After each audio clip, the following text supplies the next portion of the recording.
eho society a kuki cha te society a nume ho tam ta ave aseu kanaza jing hi pe ham itial hen nume ya ki peng hi again thei ding be ma ki peng a hi di a lunggel ngai to omen hi nume ya ki peng hi again thei gun set ding nga ki peng hi di a ki gel ha nume tam ta omen hi ahi lawa le hiti zong hin asai kit wen hi nume ya ki peng hi noi se gun se dinga ki peng hi ya ki gel se de zong au min hi chu kin le mi khat yom chun hi tia sei ka za cho zinai ki ti hi gen thai ki pat na ding hi tia ki gel ha zong au min ai la tu zin ka pha nai sei do nom hi ipi ham tia le he numeya na pin hi nume ho se ko ma ka sei do nom cho again thei dinga ping na hi ham noi se gun se dinga ping na hi ham zinai hi gen thei ki pat na ding mong ham hi igel diwa ka de sa hi numeya ping hi again thei gun se ding a hi a noi se gun se ding a hi a he la pakai pathinin nume asim lo hel ding a hi zinai kiti hi gen thai ki pat na ding a hi le pakai pathinin nume pasal asim lo ding a hi asim nga le pasal gen semin tin asim nga le nume gen asim ding a hi gen thai ki pat na ding a hi po nume hi again thai gun set ding a hi po noi se gun set ding a hi po ti hi tunia isai do nom with hi hiya chi pitiam tia la hen pathen chu sei khat chun hi te ai sei cho mi khan in ei dong e ti pathen in ebola no mai asim dinga hi adam na agu ala do khel hi dam akeng gu yong ala do thei alugu yong ala do thei angong gu yong ala do thei ebola ana gu khel hi ala do hi dam tin koi sa nei bol le ti cho pathen tu sei pa cho amana sei na ken hitin ka don bu ne ti pakai pathin no mai asim hin akeng gu anala do hen nang anasim le pasal hot anoi se be se deu chot pa a anei di wa hi alugu anala do hen nang anasim hen nang alu a ko ne anala do le tho zo hi lo diu pakai pathinin anagu ala do kiti hi akim lai ta a imayo se balance dinga pakai pathinin akima ala hi ati hichi se chi lo helin pakai pathinin anagu a ko na no me aseme alung chang to kinai pe dinga pakai pathinin aseme hi ati I chan gai di ding ham wang ka hepon iga ge la le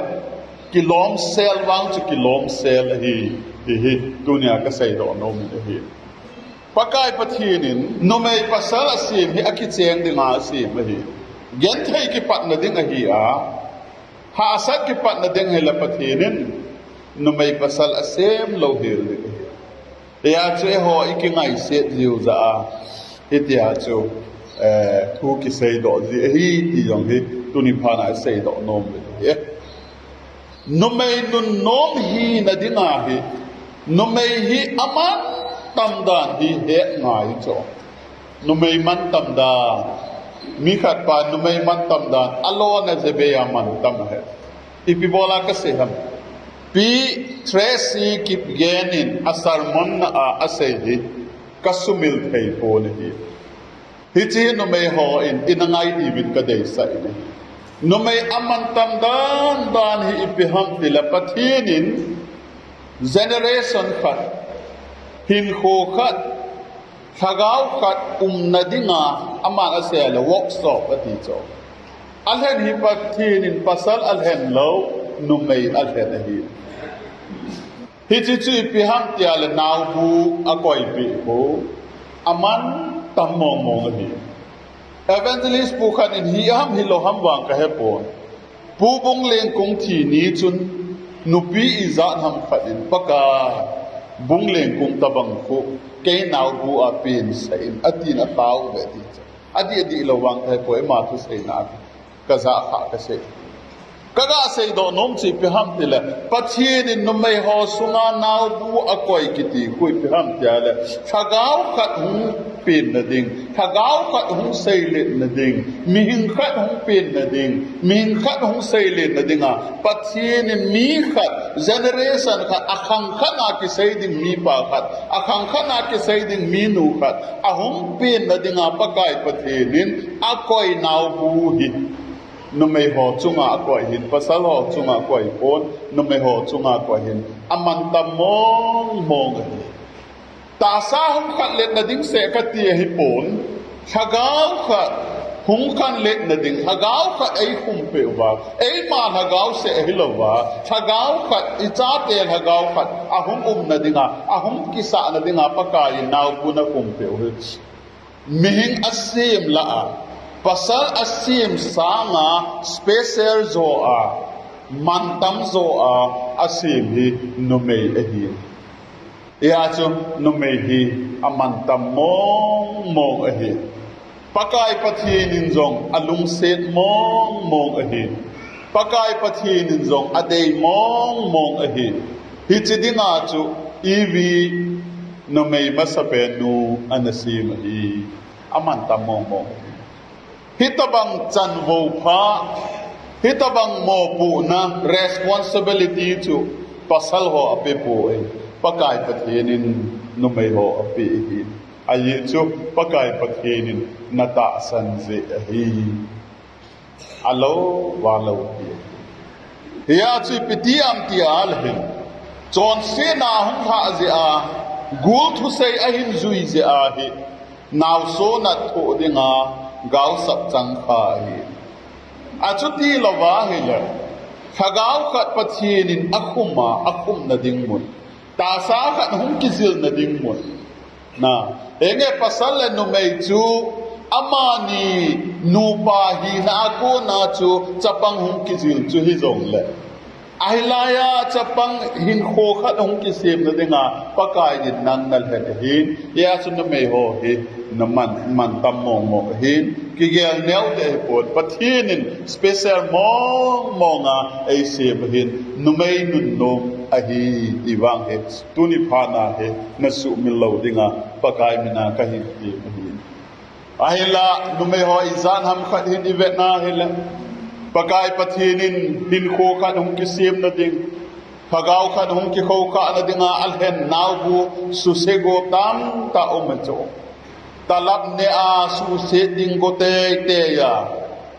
wang se ta hi tu la ya hi nunga mel hoi ta ahi wanga anau bu na ta anau bu cancer so ta anau bu kilado ta pathinin agun na pa akuna ama ve si ziham ama dammo ziham hilo hela ne phalo lo ane akuna anau bu si a anau bu boya kilado hi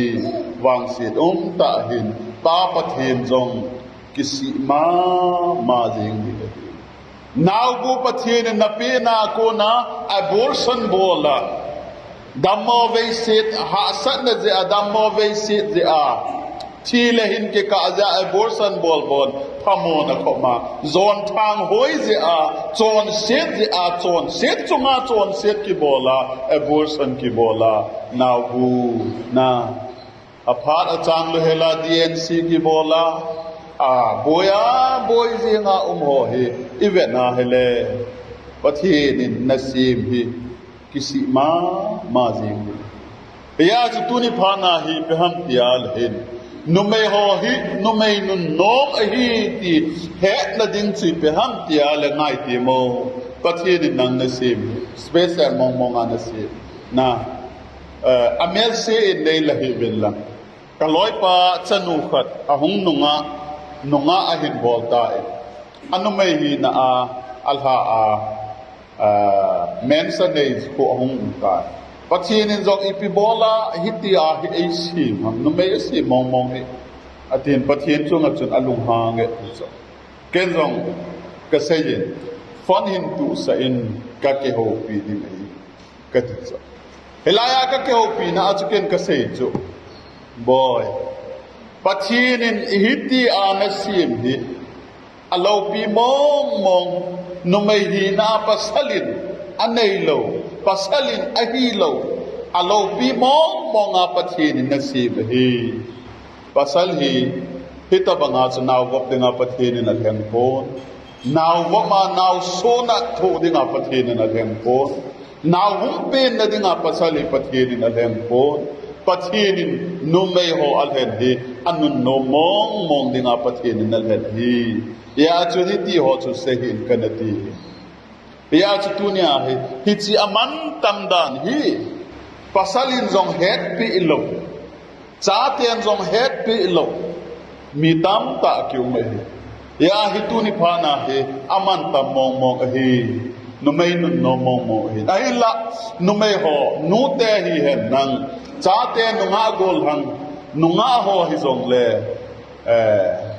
naw bu su set na dinga naw bu su mang na dinga ahi lo wale naw pin lo na dinga thil ki bol zo se hi chon se hi pakai pathin do na hi tiwang hi tu ni phana na su mil lo dinga pakai mina avel bela tim na ka hin nei hi ya hi peham tia le pathin ni chi a dinga chu naw hum pin zo ba zong hi naw hin wa khang dinga he pathin nang nangan se hi pathin nan se na hoi ta na pe hi ka gelin nu te ni ko hung hun teng le ka nu ka ngai ji ka nu ko ma ko nong ji nu te ni ko hung hun te nga hele ka nu hin ke hi iti ai gel de o ka chapa hi alol hi nge 80 dem ka chapa hi ka nei lo au me 80 dem ti hit ka gelin ka ji in ka ji pa hi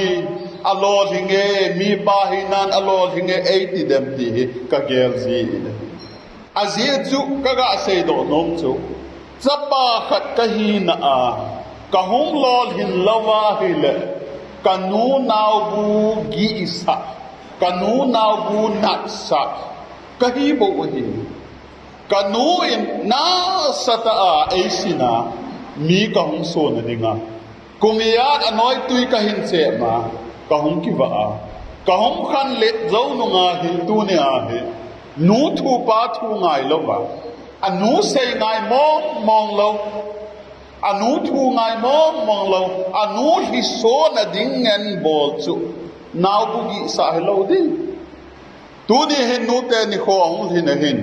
tu jing ka ki gel pen ta chi pi ham tia le hin ka nu jing kan ka ko le ka pa ko ma pe he no ka ki pa e hi chan ne hin sin hi ka ki pa na lo me ka ti kanu ko ma ki pa tu ka sa kanu in naw bua ku na ka hung pi na thi san nai san pu ma ka hung pi na i hin kho kha a hi chan ka hung pha zo nu nga hi be ti mo kanu lung nat na ding ka bol kha am ti ka gelin kanu hi so na ding ka bol kha am ti hi ka gelin kanu hi aman ta mo hi ka gel cho ya che no ka ti pa tunia hin hoi ta in velte numai nun no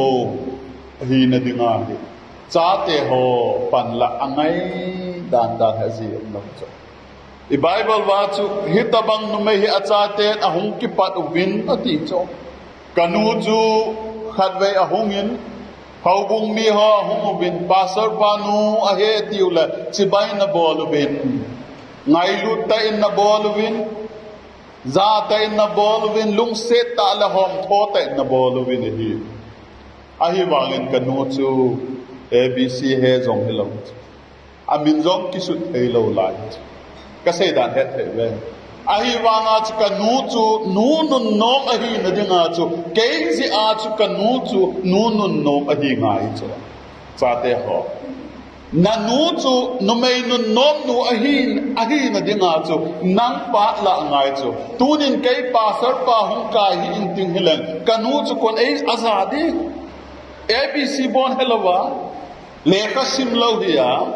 naw chaga na hiya koi na zadin koi macha zadin long hilo ai wa nga pastor kong kai pha na chu pastor pa nu hei mo tia ngai lut ta an bo cha te ho nanu ati lo long chu sei da jing tang nanu apat lo long chu sei da jing tang nang kin hello nang kin hinai sai lo pi nanu hin min ahin za a min no mei nu nom nu ahin ti na ding hi achapa achanu nang khuna ke ngai chu nanu thu na ngai lo le kon nang nu thu ngai do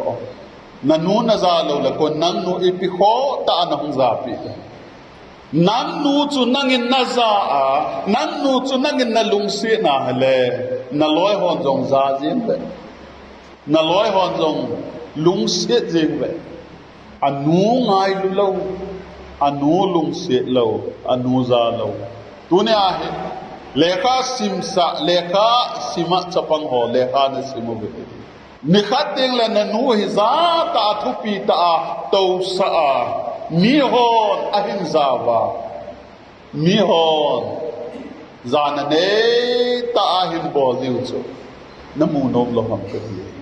kai wa pathe lung se nin ka kilet sa mana ka se hau bung mi hon kanu ngai lu ta na bo lo ba kachi achi na chana pasal boy nu hai mo tiwal pasal boy nu he ativa ngai lu na nei ta abol ku kamu zia ka za ji teng la ka ki pa ji dan kamu no pet ka hin khua kamu no pen ka nu chu min a hin za ding ka nu chu min a hin nai lu ding iti ho chu lo pi ka sa cho lampi a min a hin su kha jong le na ai lo le akisu kha jong le koi nu hai mo te la pasar pa nu hai ti ba min a hin nai lu wa min a hin he bol di ko ka de sa mo tu ni cha te ho lekha simu mo vin lekha hi a sim san chan vin thungai lo jong itam che vin sei ngai lo itam che vin lekha sim tha se che je education lam tha se che je lekha ha sim sa chana kham na thailan rong lung du che je tu ne a hi pe ham ti le nu ngai lu na nu happy na he ding hi nu mai no ahong so na ding hi athopi pen ta hi te hi tu di pha na ka sai to no he nu hin kho ki ti hi pung som ni le li ki cho ngal he la ha sata a na to na hi no pay no days off no qualification and training given nu hi na hi nu ho hin lo dong asang po vin ki chol nga na din ni kho dong nei po vin nu hi na din ai qualification dong ngai pon nu hi na din ai training dong lo hi achama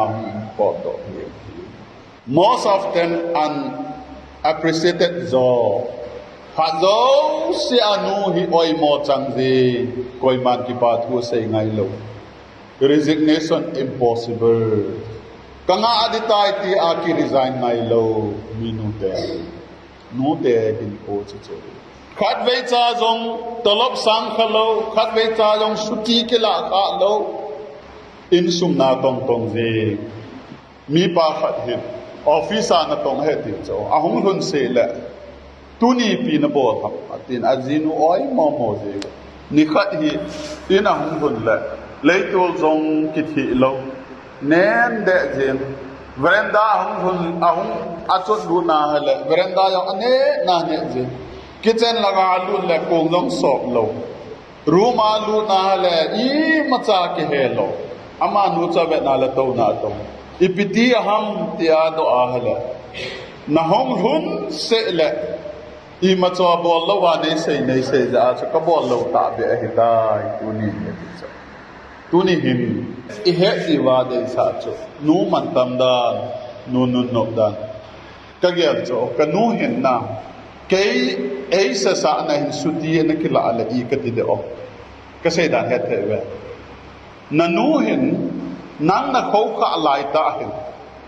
adang sei daw te na nu noi na chep lai hin su ti na ki la ala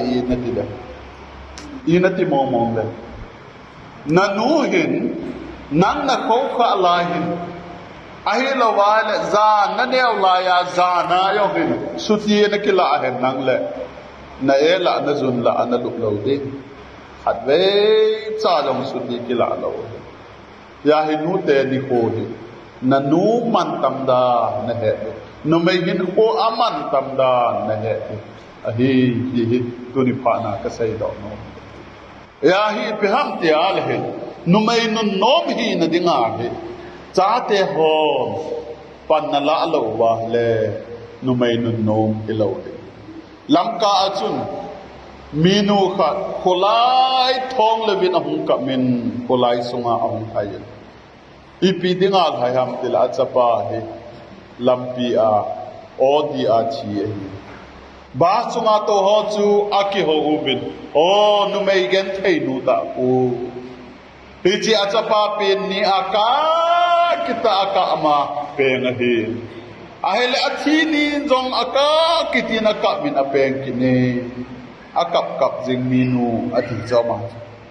sei hoi ka sa da akap kap jing minu tunin sa te ho na nu hi akap kap jing minu na hi sa no mang nang kuna umai hi ti hi tunin pha na ka sei dok no me nu mai nu nom hi na dinga hi abana ka sei do no mi pa te mo pu na jong azawe na hi pa te mo pu na jong azawe nu mai nu nom hi na dinga hi pa te mo pu na jong azawe na hi na zi chana na lung si nam na zi chana na ngai lu nam na zi adinga phat na pe am iti ho hi pai ta in ke divin ka dei sai hi henge e ho te se ho chun ana sei u cho na zi na lung se na na hek sa lo de he ati kazine ya chun upa ka ni na hungen pastor he jong le chun ka sei pi nong khat ma cho ipi ham ta na zi na lung se na na hek sa lo ve le ka lung adon da da ke nong ka don bu nin hepa ka lung se na hek lo hi le iti ka zia dinga hum thei de kalung sit na het be set de achu kazia dinga hung no mahi kaisa nga hoi tam ta kaisa nga pha tam ta kaisa nga nasa tam ta in a helin anom pu ne kai dinga ahum no kiti chup kai ei ta san hin kalung sit na ata san be set ja kai dinga hung no mahi iti kalung se na lung se na het sa hin na tiam a het chai a hita kalung se na ha he na het a het ya chu no ma hi kati tuni jong kaga sei do nom chu pe ham tia le hi lei se chung idam sung wa he bo wa hi izi ding a hi hi chelei ser khang hi akichai tianga le hitalo ding a hin khat ve se adinga na ji a hi aman tam pen hi na lung se ding hi diwang ana sumi hi I chana phat na pe ji hina azi phat pe lo aloi agol dinga phat tam ta be pe a azi phat pe ngai lo sei nom anei dinga le kitip ta atia da hazi sei sa ngai holim sa ngai no me ho hin psychology so na se ya hele alungel zo siu hi asai tha wa hele 60-70% tapang hi dam ziu ahita lo ane abasang wa dam ziu ahita aji zo ma ho in apo na do tam be se na asai lo dinga a i ma akiti ma le ahung po ke ni le nang na se kha to ahong po ke masanga ko asay ding zo se ko masay sa le na mayong lung damin tin nang zo na dam tin kati ahi wanga asay ding ho anaki im sa na po ahong kol ko ahong po ke ni le amayong po ke tan tin nang yong na se ka din hama na put tho na thi lawa le hama na put tho ti ya chu na ji ding a pha na pe di hi tu ni pha na ka sai do no wa noi thu so na he na pa te ho ko ma ka sei do nom cha American thu so na he na Russia le Ukraine ga na he na kolgam democracy ze akipin ho PDF chung chang thu dong na he na mấy hay le cookie gal dong na he na naga gal dong abo na he na ki pa ta na zinu boy na he lo ba ki pa hi be hi ki pa hi be hi pasal thu hol na hin thu he na hin apa pasal mantam ta na hin apa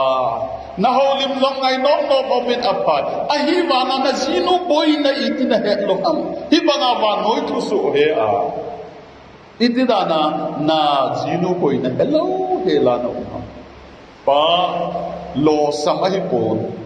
pa bol sam na he ba alo sam melo a bol sam zo hi isu melo hi ba pakai ni na ka hi ahila nupi ho alen hat fina umai nupi ho alen hat da ta umcho yo chawang pa ya wang mi ba ta yo nupi ho phana pat te ya ibola nupi ho alen hat hai ibola nupi ho alen hat ha pa te li alen hat nazidinga phat na pe lo ze in asai nom ho na sei sa lo ze in asay nom ho say na ding mun aki ho asay nom ho say na ding mun ke ho ibola chawang phaya na nu chu na jinu chu hom gat weng lang pi adel del ding long pha do sia langa nu ko ma ko ga chela aboi na ho se ala kate ti ja chu na ako tama ati ale ama ku dam hoi hoi chu ti chinu kom chu chi kit kal chu nga la e chu tu ni en na zino boy na het te lowa na zino boy na ngai lowa la na zino chung len ha tin na nangin pha na pe lo da ma dam pha na hin pe lo ti wang ni isu mi lo ni nga pa kai ni na ka hi no mai no no mi na nga mi pa mo ko na long asa na sa hi tu nya ka sai do no me no mai no no mi na nga hi nu den zong apo ke nu te izan ham khat hi apai izan ham khat ma hi kidang ta nu te me ba kha ya khamena tu sei na hita hai sei cho ke hi nu mei bo lo ke hi nu mei ko ke ti zong hi phal lo ke hi a hi la ti cho ba te ke ma hi ka chi le aziba hi ke ma hum masanga hi azinu hi tin chal be ha wal break hona tin chala mo ana ze ba tin so azipa hong pen tha pha na hin azinu chakowet pulpit lai ta hin azip no kem cho tu in ngai dam athu min ata lu ne tin so khan no chun kangai dam yong ti lo helen azipa jong be hello helen asi lang tin ave tip be no me tin so kangai dam tai ti in ka ti wang bet sei mom he ke yong ka long hang nang nu hi tin chala bo ring na hi pon chala je tin na kati lo na chi pe ham ti le izan ham khat hi a hello be hina hello be neya nu te nu mei au mi ya chu tu ni phana hi pe ham ti al he nu ten jong ki het ngai chu khat na a nu ten jong ki pa thu sei je het ngai je na zi chunga ki pa thu sei je na het ngai je ibola nu te ho nain sa pan thil pha bola ki pa thu na se ja nain lang nu na gol nun thil khadan bola le ki pa thu na se ya na zi pa mong ko ma ki pa thu na se lo mi thang thi ta na zi pa adanga mi thang thi ta nu mai nei na zi chunga ki pa thu na se lo le koi chunga ban na se da ki pa thu se ji na he na ngai pasal ho hi ki pa thu nan se wa he le ki len tho je na ho mu ding a kun a ki pa lo dan da na kim den ilung tim chu nui ye ngai cho ka sei kha ta di ba ha ke ho la nga thu sim evangelist so tam ta jong e pe ha a sei cho thu chi a te ka na ha ma cho azip pa in azinu mong lo aloi hon bo dinga atil je mo a chai na he abo azi om poi ka zinu he a phamong mong in ao ane min aizen hoi mong etila nabo na dinga dang om kon lo na kon ding a hin ilang na hung te nga le sing tum khat hin pu it nalal ding hin ting la na hung lu han ding nal hun hun chu angai plat na be yen ha til ki trai ta ati et li hom ka ya lo na to illa che dinga thing tum khat atana apu cho ahung lal pha na lu hang no mai chawai no mai du da lo loi hon na sa de kai anung azui vet te de go na le kilom mi azi to vai kon koma ama la nang la ama hela vai kon lo kal hun bun amai kha de ti cho khan hoi kinem ta chi wa gu thi ma nu na zui cho inal huna he thing tum chu leito la aga se tha la no mai azi nu hin an za hey boy ku pa na hung kun ta tui ala in nalal wal de he ipi yong le tui don ma sa tui wak hang cha do na hele alung han ki chai cho azinu chun hi ten se do kat te nang to ka ki chen kha ka wang phat da ibola chi pi nen put ham nalal lal de to zan le hoi ta ka zen de hi ati nang to ka ki chen kha hi ka wang patama hatia le khat pa ni pi sem te la abul lang yong om na lai jing la ka hin put ki de azinga chu awodinga ki gopa chu azinga he abulang pudinga ki sei tha ke chu kati dan chi bi ham tial he nu te izat ham khat jong hin ki pa thu sei ji jong hello ki pa thu sei lo mi ko ma wang chu ki pa thu sta sei na ji ko ma ki pa thu na sei ngai ki sei hi jong le hena ta ti hi na ko nang lung thi ma he de ham na ya su ki pa thu sei ngai na nu te ho ki pa thu na sei ngai yo te na sei lo ana na hon jong le ka te ki pa am ta ma atui lo jong le tu ni a cha tui ta ve ga le ta ajing teng le ki pa in din na du pen an hon ke de ya chu ki pasal sa wa nga izi ki pa thu sei hi ki ngai cha mong si ti hi ga sei do no me ani na khat ve yong ka sei dan pasal dang to te tha lo hi ho hoi i bol kha diu pa ha ke an yong kun khat ve an bol cho che na yong i lom na hi ha na loi ho ko ki vet dom ne na ji pa chu a hi na he na accept na bol de na lung hai mai na pe pa to na te kho ngai lo na in sa pa to na te kho ngai lo na in sa pa to na in sa pa na be pa na be pa mi to ki lep ka ki di khu aboya bon aboy na lai ta chu ke ka hi ti khu la angai ya chu mi to te ka bol lo ding hi ti hi ka sei do no me tun i tek sa wa hung lu ho de ve ta no Esther chu ki dang ta chu ibola ki dang e ka ti ham te la leng pa in leng nu hi zong le ateng gola ako lo chu ama ko ma chu lu ding pha hi lo chu leng nu hi zong le leng pa alung thai lo la tha jeng pe a nga ding ngai lo chu ai ba na ama ni tau na mana ami te zong an mo la tau na mang dinga se ya tau cha ya he leng pa ma ya ga ding le chu leng pa amu pha na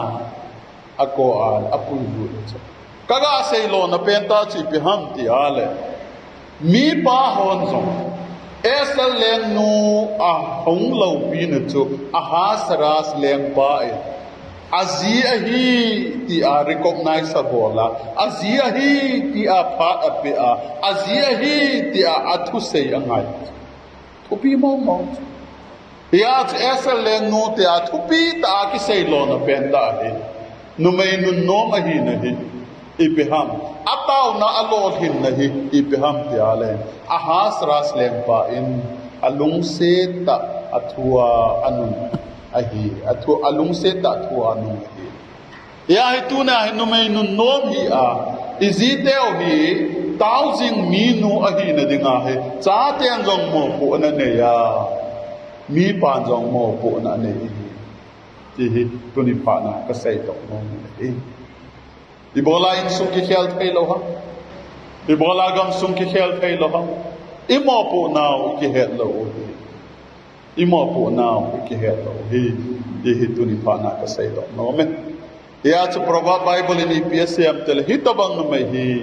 achate ahum ki pat uvin numai nun nom ahi ative azipa jeng jong he tabang numai hi apa cha jenge ati cho numai nun nom ina ding he tunia he nu te hon jong na ho khut na omin cha te jong mo pu na omin pa te jong mo pu na me hiti ho jong se chunga hi pe ham ya le nu te ho